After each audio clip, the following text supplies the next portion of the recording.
Wow, Ambet. Okay, ikaw ba ay isang barista rin? Yes po, Kuya Will. Ano, is it a milk tea or Sa coffee shop po, international coffee shop. matagal ka naman barista? 1 year and 6 months na po akong barista. Kamusta ba ang buhay ng isang katulad nyo, barista? Ang pagiging isang barista ay na, ang masaya sir kasi ito yung passion ko. And then, nakikita ko yung mga customer ko. Then, ang saya kasi bawat umaga nila, napapasaya ko sila, hinahaiyan ko sila ng masasarap na kape. Yun. Ambet, sino kasama? Pinapakilala ko po sa inyo ang supportive ko at maganda kong kapatid na si Ate Janet. Hello, Kuya Will! Ano gusto mo sabihin sa kapatid mo? Ambit, Ate.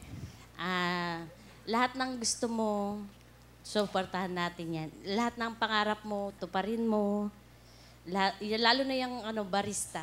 Yan ang gustong-gusto mo talaga yan. Tapos yung mga pagiging HRM. Kasi nung hindi ko gusto, yung pangarap ko na gusto ko rin maging HRM, parang ikaw yung nagtuloy. Kaya nagpapasalamat ako at tinuloy mo yung pagiging barista mo. Kaya proud ako sa iyo. Close ba kayong dalawa? Are you close? Opo. So, alam mo yung buhay niya? Mga hindi na po masyado. Pero kami po yung talaga yung siya. Kasi sa akin po siya tumira nung time na nag-aaral siya. Okay, so ikaw nag-aalaga sa kanya. Opo. Ambet, ano gusto mo sabihin sa ate mo? Ate, maraming salamat kasi nung simulang nahiwalay ako kay mama papa kasi nasa probinsya sila. Ikaw yung pangalawang nanay ko kasi tinutukan mo yung pag-aaral ko. Maraming salamat kasi lagi kang nandyan nakasuporta sa lahat ng ginagawa ko. Ako yung bunso and then ako yung hinihintay nyo na pag-asa ng ating family na makaahon sa hirap. Kahit na marami tayong pinagdadaanan ngayon, malalagpasan natin to. Isa pa ate may sasabihin, tatapat ako sa ito. Matagal ko na kasi doon tinatago sa inyo na wala kasi nakakaalam sa pamilya natin. Kahit si mama, papa. Isa po akong bait eh.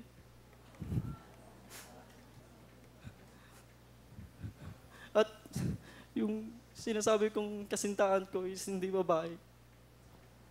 Isa pong lalaki. Ako yung nagmahal lang naman ako.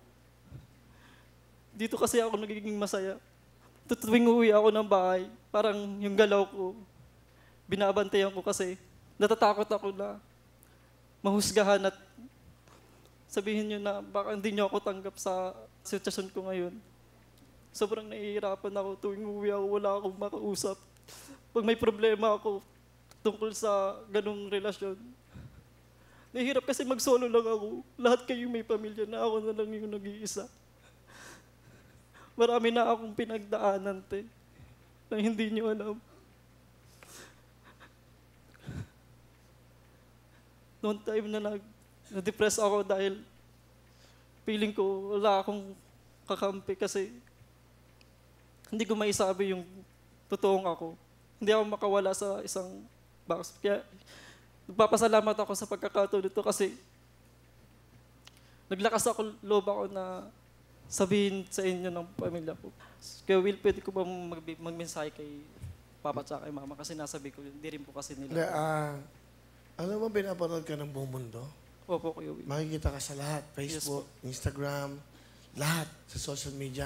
And at the same time, ang nanonood dito, milyon. Opo, Kuya Will. Sa buong mundo. Yung inamin mo na yan, ang ibig mo sabihin isa kang Bisexual po. ang bisexual, may gusto mo sa lalaki at gusto mo sa babae. Opo, Kuya Will. Pero may girlfriend ka ba? Actually ngayon, sir, Kuya Will, may boyfriend po ako ngayon. May boy? Hindi ko alam ha. Alam mo ba to? Hindi po. So first time mo lang nalaman? Ngayon ko lang po nalaman. Hindi mo siya nararamdaman sa bahay? Hindi naman po kasi maporma naman po siya. Kasi sabi nga niya, hirap na hirap siya eh. Tinatago niya. Ano gusto mo sabihin sa kanya? Hindi ko alam kung ano sasabihin ko, pero Kung diyan So ka man... first time mo lang nadinig to na umamin siya. Opo. Sa national TV at sa buong mundo to. Oo nga po eh. Bakit mo naisipan i-open to lang? Ngayon, ba't dito sa Wawawin? Kasi, pag napapanood ko to Kuya Will, ang Wawawin, pag napapanood ko, marami ako nakikitang nagbabagong buhay. Nung simula nung tumungtong dito kasi, alam nilang nandyan yung taong makakaintindi sa inyo. Kasi, pumunta ako dito at audition sa Wawawin para maging isang inspirasyon sa mga katulad ko na nahihirapan din sa kanilang tinatago na huwag tayong matakot na ilabas yung totoong tayo. Kasi saying truth will set you free. Ate, anong message mo sa kapatid mo? Yan, alam mo na ngayon sitwasyon niya. Ako man po nahihirapan din ngayon. Ang kapatid ko, hindi ko akalain na ganyan po. Pero kung saan ka masaya, at saka kung ano yung nandito lang si ate, susuporta sa iyo. Thank you, ate. Maraming salamat. Maraming salamat, ate, sa pagtanggap kahit na nabigla kita ngayon. Sobra ako nagpapasalamat. Sana yung mga ibang kapatid tulad mo din na madali lang sa kanilang tanggapin kahit na nararamdaman ko yung iba, baka ayaw nila, lalo na yung panganay kong kapatid. Anong gusto mo sabihin sa mga kapatid mo, sa mga magulang mo? Mga kapatid ko, sorry kung matagal kong itinago sa inyo at hindi na isabi agad to. Pero, ito na yung tamang pagkakataon na may pahayag ko yung totoong ako. Alam ko namang nandyan kayo lagi para sa akin. Mahal na mahal ko kayo, mga kapatid ko, ate. Sana maintindihan niyo ako. Yun, mahal na mahal kita, ate. Yan na. So ano nararamdaman mo? Na-release mo na. Medyo gumana pa yung pakiramdam ko. Okay. Palapakan po natin si Amber.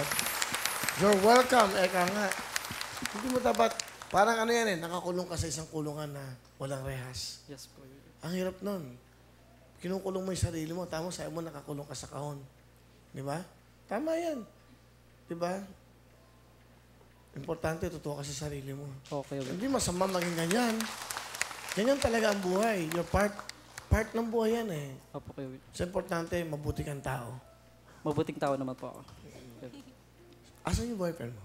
Actually, nandito po siya ngayon. Oh my God! Asan? Nasa backstage Ano pangalan? Okay lang ba magpakita siya? Po. Okay lang po. Ayman po yung pangalan. Ano pangalan niya? Ayman. Tawagin mo. Baby. Ah! Oh, uy! Wow!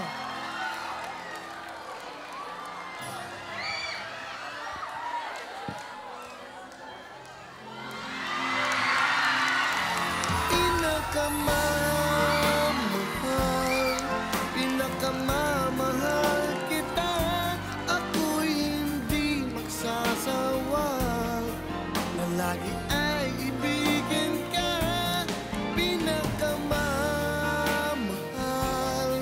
Pinakamamahal kita, kailanman ay di ka mag-iisa.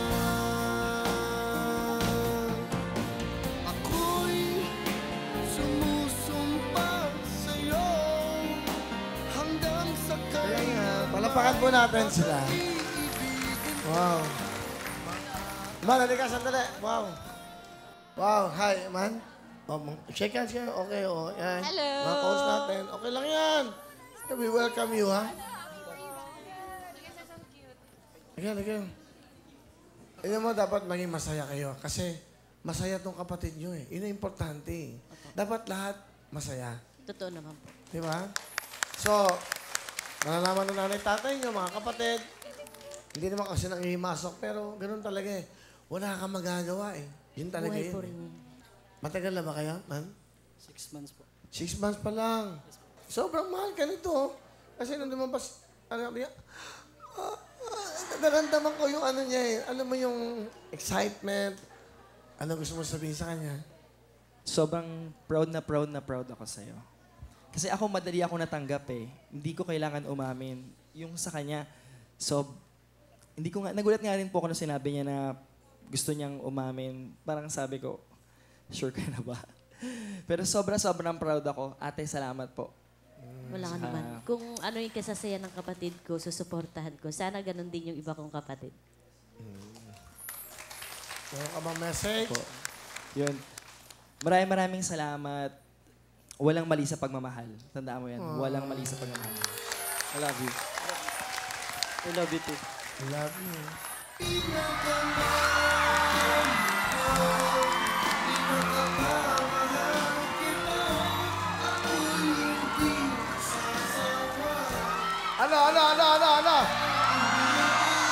Ano?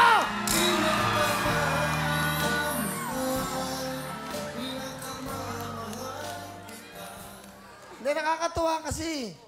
Parang, di ba? Sa nga isipin nyo, dito umaamin sa wawawin. Kasi, totoo ang lahat ng pangyayari dito. Congratulations sa inyo, ha? Good luck. Sana, tuloy-tuloy yung pagmamahalan nyo. And I'm sure matatanggap kayo ng pamilya mo.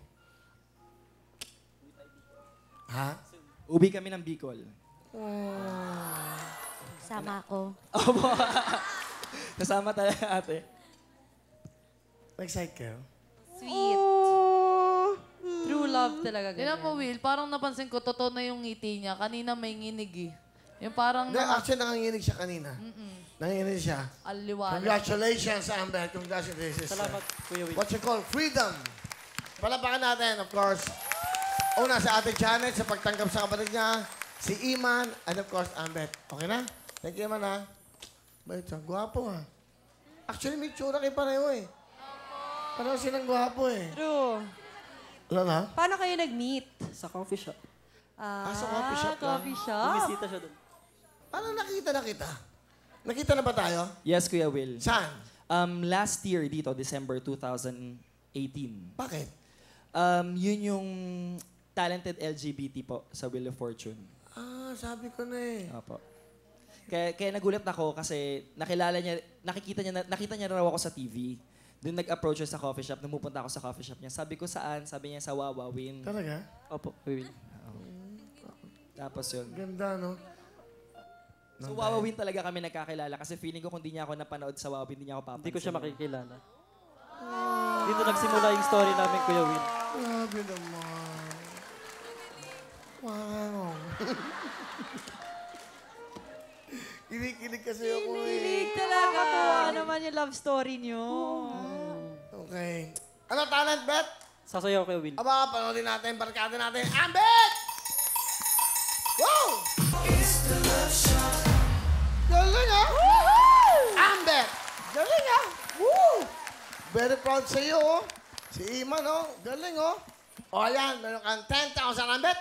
Thank you, Will! Enjoy ba kayo sa mga kwentuhan natin? Yes! Kasi yan ang mga tinatawag nating hindi teleserye, hindi soap opera. Yan ay katotohanan ng buhay natin mga kabayan. Alright! Woo! Okay ka na? Okay na po, Kuya Will. Congratulations, ha? Ganun talaga. Congrats, ha? Maraming salamat Oo. sa... Hindi dahil sa Wawawin. Hindi ko may lalabas. At salamat dito mo sinabi ang katotohanan. Yes, Kuya. Ha? Thank you. Salamat sa inyo, ha?